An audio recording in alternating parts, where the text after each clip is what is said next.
안녕하세요. 삶의 깊이를 더하는 지혜를 나누는 시간입니다. 혹시 누군가에게 간절히 무언가를 이야기하는데 상대방이 전혀 듣고 있지 않다고 느껴본 적 있으신가요? 혹은 반대로 누군가의 진지한 이야기에 나도 모르게 다른 생각에 빠져 건성으로 대답했던 경험은 없으신가요? 오늘 우리는 바로 이 듣는 것에 대한 이야기를 나누어 보려 합니다. 특히 우리 삶의 가장 근원적인 목소리, 바로 하나님의 음성을 듣는 것에 대해서 말입니다. 때로는 간절히 듣고 싶어도 들리지 않고, 때로는 그분의 음성이 들리는 줄도 모른 채 일상에 파묻혀 살아가는 우리들의 모습을 돌아보는 시간이 되었으면 합니다. 본격적인 이야기에 앞서 잠시 시간을 내어 이 영상에 좋아요를 눌러주시고 채널을 구독해 주신다면 이 귀한 메시지가 더 많은 분들에게 닿을 수 있는 힘이 됩니다. 은혜의 말씀을 나누는 것은 그 자체로 큰 축복입니다. 이 길을 함께 걷는 모든 분들의 삶에 하나님의 평안이 가득하기를 소망합니다. 이제 조용한 마음으로 함께 기도하며 시작하겠습니다. 하늘에 계신 아버지 하나님, 이 시간 저희에게 말씀하여 주시옵소서. 세상의 소음으로 가득 찬 저희의 귀를 열어주시고 분주함으로 굳어진 저희의 마음을 부드럽게 하여 주시옵소서. 성령님, 이 시간을 주관하여 주셔서 전하는 자와 듣는 자 모두가 하나님의 깊은 뜻을 깨닫고 그 말씀 안에서 새로운 힘과 소망을 얻게 하옵소서. 이 모든 말씀, 우리를 구원하신 예수 그리스도의 이름으로 기도드립니다. 아멘. 오늘 여러분과 함께 묵상하고 싶은 성경 구절이 있습니다. 예레미야 6장 10절 말씀입니다. 새번역 성경으로 보면 이렇습니다. 내가 누구에게 경고의 말을 하여 깨우쳐 줄 수 있겠는가? 누가 내 말을 듣겠는가? 보아라, 그들의 귀가 막혀서 주님의 말씀을 들을 수가 없구나. 보아라, 그들이 주님의 말씀을 싫어하고 그것을 즐거워하지 않는구나. 마치 귀에 밀랍이 가득 차서 아무 소리도 들을 수 없는 사람처럼 하나님의 말씀을 외면하고 있다는 선지자의 안타까운 외침입니다. 그들은 하나님으로부터 오는 말씀을 기뻐하지 않았고 듣고 싶어 하지도 않았습니다. 어쩌면 이 모습이 너무나 바쁘고 분주한 현대사회를 살아가는 우리들의 모습과 닮아있지는 않은지 돌아보게 됩니다. 누군가와 깊은 대화를 나누고 있는데 상대방이 딴청을 피우면 금방 알 수 있습니다. 제 친구 중 한 명은 제가 감정적으로 힘든 이야기를 털어놓아도 건성으로 들을 때면 늘 와, 진짜 대박이다 라고 대답하곤 했습니다. 그럴 때마다 저는 너 지금 내 얘기 안 듣고 있지? 라고 묻곤 했죠. 제 이야기는 대박과는 거리가 먼 아주 슬픈 이야기였으니까요. 하지만 저 역시 그런 사람이었던 적이 많습니다. 문자 메시지에 정신이 팔려서 SNS를 들여다보느라 혹은 해결해야 할 다른 문제에 골몰하느라 눈앞의 사람에게 집중하지 못했던 순간들 말입니다.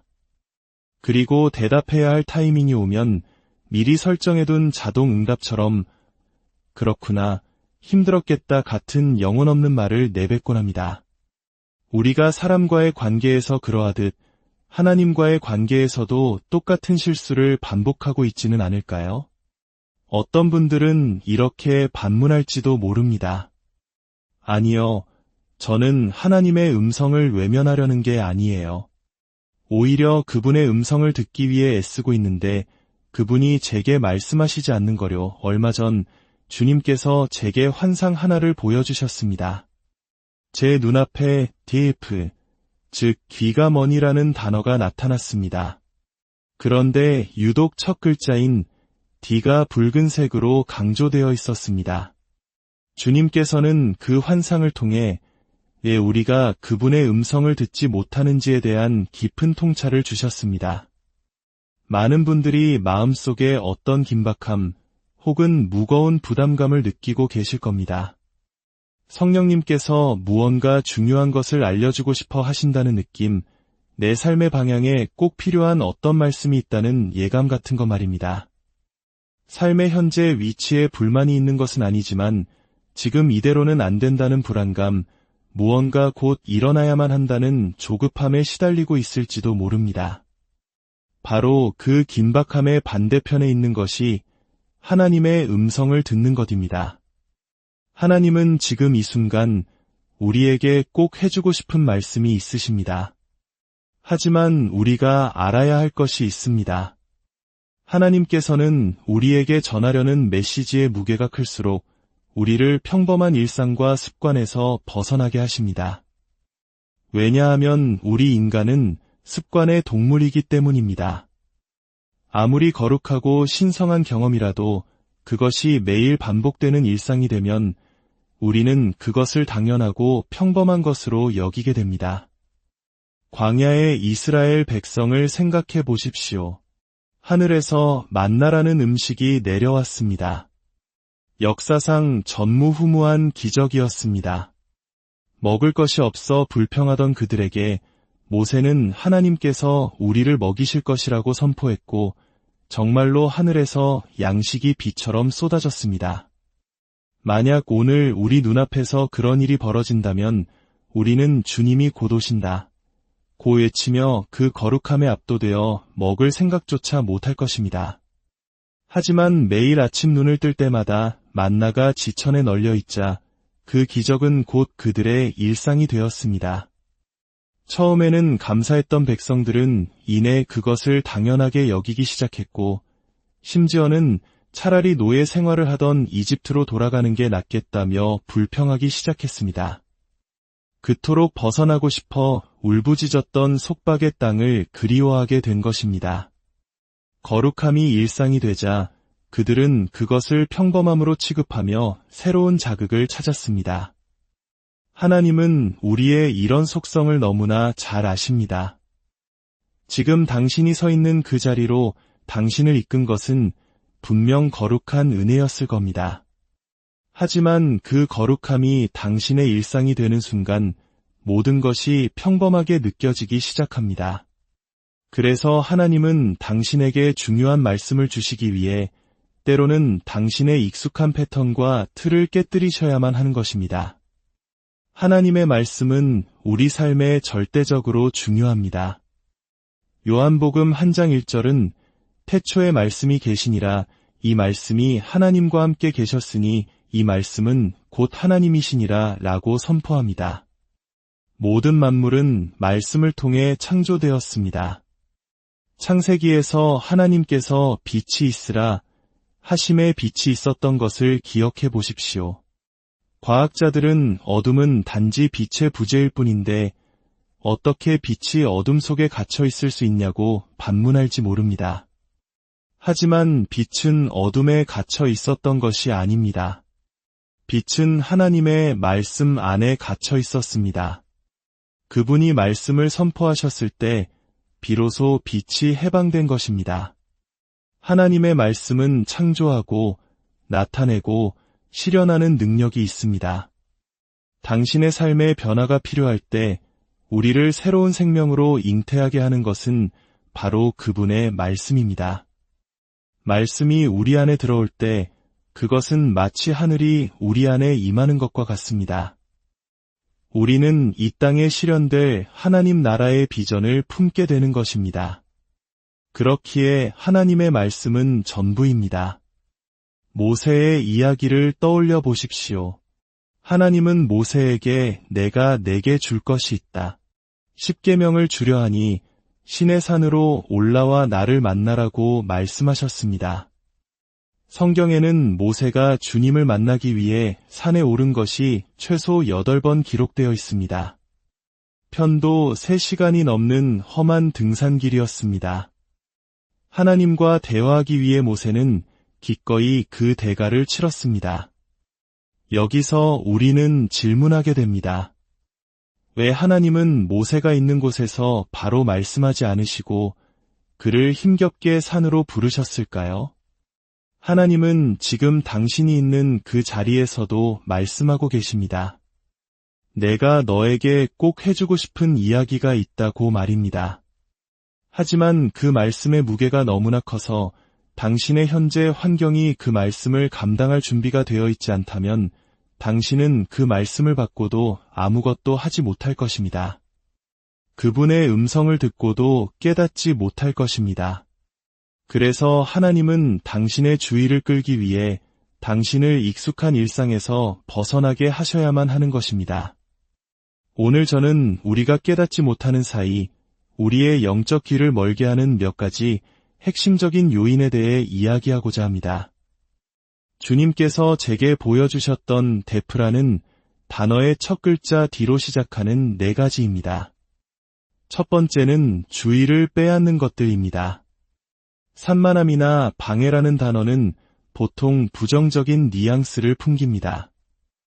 그래서 우리는 스스로가 나쁜 것에 빠져 있을 때만 주의가 산만해진다고 생각하기 쉽습니다. 하지만 주의를 빼앗는다는 것은 어떤 것에 온전히 집중하지 못하게 만드는 모든 것을 의미합니다. 그것은 좋은 직장일 수도 있고 사랑하는 관계일 수도 있습니다. 하나님의 음성을 듣는다는 맥락에서 보자면 우리는 때로 삶에서 일어나는 좋은 일들에 너무 압도된 나머지 매일 반복되는 일상의 관성에 젖어 살아갑니다. 처리해야 할 일이 너무 많아서 그저 하루하루를 기계적으로 살아내는데 급급한 나머지 잠시 멈춰서서 하나님, 지금 제게 무얼 말씀하고 싶으신가요? 라고 물을 시간을 갖지 못한 것입니다. 내 마음이 온통 주변의 일들로 가득 차 있어 그분의 음성을 인지하지 못하는 상태입니다. 주님께서는 제게도 동일하게 말씀하셨습니다. 스테파니야, 내가 아침에 나에게 내어주는 그 잠깐의 시간만으로는 부족하다. 내가 너에게 하려는 말은 내 삶에 거대한 전환을 가져올 것이기에 나에게 너의 하루 전체를 내어주어야 한다. 저는 주로 집에서 일하기 때문에 저만의 정해진 일과가 있습니다. 아침에 일어나 기도하고 주님과 교제하는 시간이 있지만 제 머릿속은 이미 이 시간에는 이 일을 하고 저 시간에는 저 일을 해야지 하는 계획으로 가득 차 있습니다. 제 집은 기도와 예배의 공간이지만 동시에 저의 익숙한 업무 패턴을 상기시키는 곳이기도 합니다. 그래서 주님은 제게 말씀하셨습니다. 내 집에서 나와라. 그 말씀을 듣고 저는 즉시 온라인으로 호텔을 예약했습니다.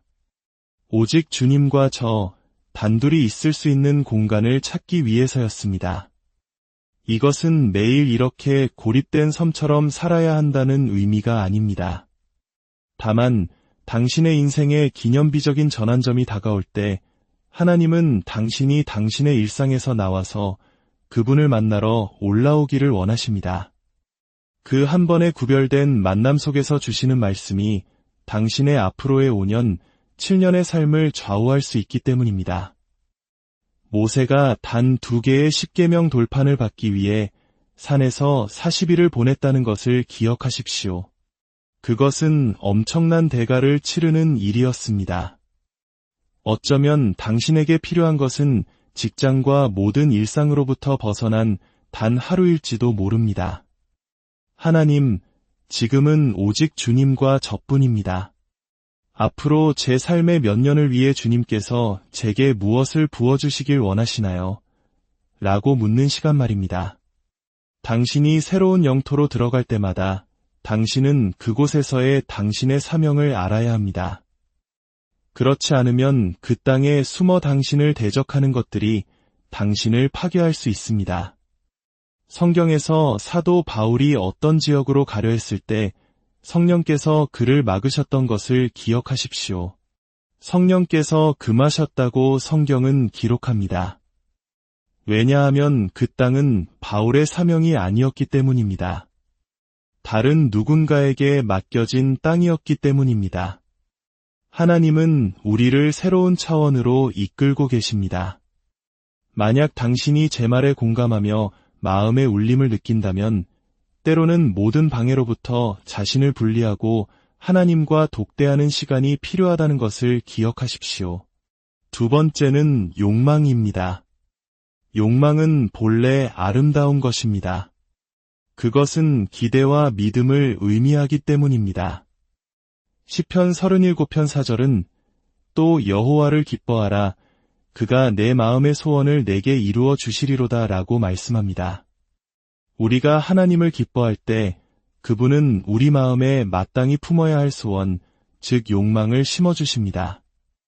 그것은 우리를 향한 그분의 목적과 계획을 미리 엿보게 하시는 것입니다. 하나님은 당신의 미래에 예비된 약속들을 살짝 보여주심으로써 당신이 그분과 뜻을 같이 하기를 원하십니다. 하지만 문제가 있습니다. 우리는 종종 하나님이 주신 그 소원, 그 약속 자체를 숭배하기 시작합니다. 약속을 주신 분이 아니라 약속 자체에 집착하는 것입니다.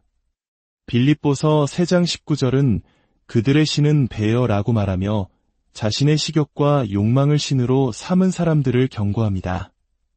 우리가 어떤 것에 대해 끊임없이 묵상하고 그것에 집착한다면 그것은 곧 예배가 됩니다.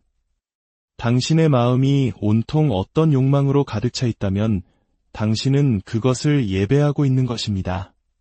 그리고 당신이 무언가를 예배할 때 그것의 목소리가 당신의 삶을 이끌기 시작합니다. 당신의 욕망의 목소리가 증폭되고 하나님의 음성은 희미해집니다. 자신의 목표에 너무 집착한 나머지 자신의 양심과 정직함마저 타협하는 사람을 본 적 있으신가요? 그들의 삶을 움직이는 것은 하나님의 음성이 아니라 그들 자신의 욕망의 목소리입니다.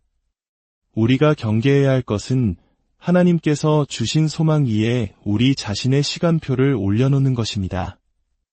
그 욕망의 주인이 우리인 것처럼 행동하는 것입니다. 이 소원은 이때까지 꼭 이루어져야 해 라고 선을 긋는 순간 우리는 실망의 늪에 빠지게 됩니다. 아브라함이 이삭을 제단에 바치려 했던 이야기를 기억해 보십시오. 많은 사람들이 이것을 자신의 꿈을 제단 위에서 죽이는 것으로 해석합니다. 하지만 아브라함은 이삭을 포기한 것이 아니었습니다. 그는 내가 내 아들을 죽일지라도 하나님께서는 그를 다시 살리실 능력이 있다는 깊은 신뢰를 가지고 있었습니다. 그는 죽은 사라의 태를 살리신 하나님을 믿었습니다. 제가 욕망을 하나님께 드리라고 말하는 것은 그 꿈을 포기하라는 의미가 아닙니다. 당신의 시간표를 포기하라는 것입니다. 당신의 방법을 포기하라는 것입니다. 하나님의 길은 우리의 길과 다르다고 성경은 말합니다. 당신의 방식을 내려놓고 하나님께서 그 일을 어떻게 이루실지에 온전히 순종하십시오. 세 번째는 경외심의 부족입니다. 우리가 세상의 높은 권력자나 왕을 만날 때를 상상해 보십시오. 우리는 그 앞에 나아가는 방식에 대한 엄격한 예의와 절차를 따릅니다. 복장과 언어, 행동 하나하나에 신경을 씁니다. 이것은 세상의 권위에 대한 존중의 표현입니다. 그렇다면 우리는 만왕의 왕이신 하나님 앞에 나아갈 때 어떤 태도를 보이나요? 물론 하나님의 아름다움은 우리가 언제 어디서나 그분과 대화할 수 있다는 점에 있습니다. 운전하면서, 요리하면서, 아이를 돌보면서도 말입니다. 하지만 제가 여기서 말하는 것은 의도적으로 구별된 교제의 시간입니다. 당신의 삶을 변화시킬 중요한 말씀을 듣기 위해 하나님 앞에 나아가는 그 순간의 당신의 태도는 어떠한가요? 한 손에는 스마트폰을 들고 SNS를 확인하면서 입으로는 찬양을 흥얼거리고 있지는 않습니까? 입술로는 주님을 예배하지만 당신의 눈과 마음은 세상의 다른 곳을 향하고 있지는 않습니까? 우리가 하나님과 깊은 교제를 위해 의도적으로 시간을 마련할 때 우리는 그 시간을 어떻게 존중하고 있나요? 그 분위기를 어떻게 거룩하게 조성하고 있나요? 수년 전 대학 시절 청년부 예배에 참석했을 때의 일입니다. 한창 뜨거운 찬양이 진행 중일 때 주님께서 제 영안을 여셨습니다. 저는 예배팀 주변을 둘러싼 천사들을 보았습니다. 그런데 많은 청년들은 찬양에 집중하지 않고 서로 귓속말을 하거나 스마트폰을 만지작거리며 자기들만의 세상에 빠져 있었습니다. 제 마음을 아프게 했던 것은 천사들이 나누어 주기 위해 가지고 온 것들이 있었지만 그것을 받기 위해 요구되는 자세가 있었다는 사실입니다. 결국 모두가 자기만의 파티를 즐기는 동안 천사들은 예비했던 것들을 그대로 가지고 떠나는 것을 보았습니다. 당신의 자세는 하나님께 많은 것을 말해줍니다. 하나님으로부터 무언가를 받기 원한다고 말하면서 당신의 몸과 마음은 어떤 자세를 취하고 있나요? 당신을 산만하게 하고 그 거룩한 순간에 대한 무례함을 가져오는 것들을 허용하고 있지는 않습니까? 마지막 네 번째는 실망감입니다. 기대했던 일이 뜻대로 되지 않았을 때 우리는 실망합니다. 우리는 머리로는 압니다. 이 거절이 나를 보호하기 위함이라는 것을, 이 모든 것이 합력하여 선을 이룰 것이라는 것을 말입니다. 하지만 우리는 여전히 감정적인 고통과 상처에 압도당합니다. 주님께서 제게 이렇게 말씀하라고 하셨습니다. 내 인생은 그 한 번의 사건보다 훨씬 더 크다. 네, 당신의 인생은 그 한 번의 실패, 그 한 번의 아픈 관계, 그 한 번의 잘못된 결정보다 훨씬 더 위대합니다. 당신 이야기의 그 한 조각이 당신의 전부가 아닙니다. 당신은 앞으로 나아가야 합니다. 필요하다면 전문가의 도움을 받아서라도 반드시 그 상처에서 벗어나 나아가야 합니다. 실망감을 내버려 두면 그것은 당신의 마음을 굳게 만듭니다. 그리고 그렇게 오염된 마음으로는 하나님의 음성을 들을 수 없습니다. 하나님은 사랑이십니다. 당신의 마음이 미움과 원망으로 굳어 있다면 사랑의 본체이신 그분의 흐름이 당신을 통과할 수 없습니다. 한때 저 역시 용서하지 못하는 마음 때문에 고통받았던 적이 있습니다. 다른 문제에 대해 주님의 응답을 구하며 기도했지만 주님은 꿈속에서 계속해서 제가 용서해야 할 그 사건만을 보여주셨습니다. 왜냐하면 그 용서하지 못하는 마음이 다른 모든 것을 들을 수 없게 만드는 장애물이 되어 있었기 때문입니다. 그러니 당신을 실망시켰던 것, 상처 주었던 것, 부당하게 대했던 모든 것을 내려놓으십시오. 그 경험이 당신을 가르치게 하되 당신을 과거에 묶어두게 하지는 마십시오. 그 기억은 땅에 묻고 묻은 장소마저 잊어버리십시오. 하나님은 당신을 통해 드러내고 싶으신 더 위대한 일들을 가지고 계십니다. 오늘 저의 역할은 우리의 영적 길을 멀게 하는 것들의 실체를 드러내고 빛 가운데로 가져오는 것이었습니다. 이제 성령께서 당신과 함께 일하실 시간입니다. 시편의 저자 다윗은 이렇게 기도했습니다. 하나님이여 나를 살피사 내 마음을 아시며 나를 시험하사 내 뜻을 아옵소서. 내게 무슨 악한 행위가 있나 보시고 나를 영원한 길로 인도하소서. 다윗처럼 우리도 기도해야 합니다. 하나님, 제 마음을 감찰하여 주십시오. 지금 무엇이 저와 주님 사이를 가로막고 있는지 알지 못합니다. 제 안에 모든 불순물을 드러내 주시고 저를 영원한 생명의 길로 이끌어 주십시오. 이 순간 성령께서 당신의 마음을 살피고 계심을 믿습니다. 그리고 당신의 마음속 깊은 곳에 있던 장애물들을 수면 위로 끌어올리고 계십니다. 이것은 수치심이나 죄책감을 느끼게 하기 위함이 아니라 당신 안에 그분의 진리를 세우기 위함입니다. 만약 실망감 속에서 살아왔다면 마음을 열고 그것을 풀어놓으십시오. 만약 어떤 욕망에 사로잡혀 있었다면 당신의 시간표를 내려놓고 은혜의 속도에 맞춰 걸으십시오. 만약 세상의 것들에 정신이 팔려 있었다면 당신의 일상에서 벗어나 하나님과 독대할 구별된 시간을 마련하십시오. 이 영상을 보고 계신 분들 중에 아직 예수님을 개인적으로 만나지 못한 분이 계실지도 모르겠습니다. 친구가 보내준 링크를 통해 우연히 듣게 되었거나 신앙을 가져볼까 막연히 고민하고 계셨을 수도 있습니다. 제 삶을 돌아볼 때 예수님을 만난 것은 제 인생 최고의 결정이었습니다. 이것은 어떤 광고 문구가 아닙니다. 저의 진실한 간증입니다. 예수님과의 관계는 자유의 아름다움이며 하나님께서 태초에 의도하셨던 당신의 가장 진실하고 완전한 모습을 발견해가는 여정입니다. 만약 당신의 마음속에서 뜨거운 무언가가 느껴진다면 그것은 주님께서 당신의 마음 문을 두드리고 계신다는 신호입니다. 나를 한번 믿어보렴. 내가 진정 누구인지 너에게 보여주게 해다오. 다른 사람의 간증을 통해 주님께 이끌릴 수는 있지만 당신의 믿음의 뿌리는 당신과 예수님과의 개인적인 관계를 통해 깊어질 것입니다. 세상의 사랑과는 비교할 수 없는 조건 없는 그분의 사랑을 당신 스스로 경험하게 될 것입니다. 예수님은 당신의 어떠한 모습도 정죄하지 않으십니다. 성경은 그가 세상을 심판하러 오신 것이 아니라 구원하러 오셨다고 말합니다. 그분은 당신의 모든 연약함과 허물을 보시면서도 보라, 내 사랑하는 자녀를, 내가 너를 얼마나 사랑하는지 라고 말씀하시는 분입니다. 예수님을 당신의 삶에 영접하기 원하신다면 마음으로 이렇게 고백해 보십시오. 주님, 제가 여기 있습니다.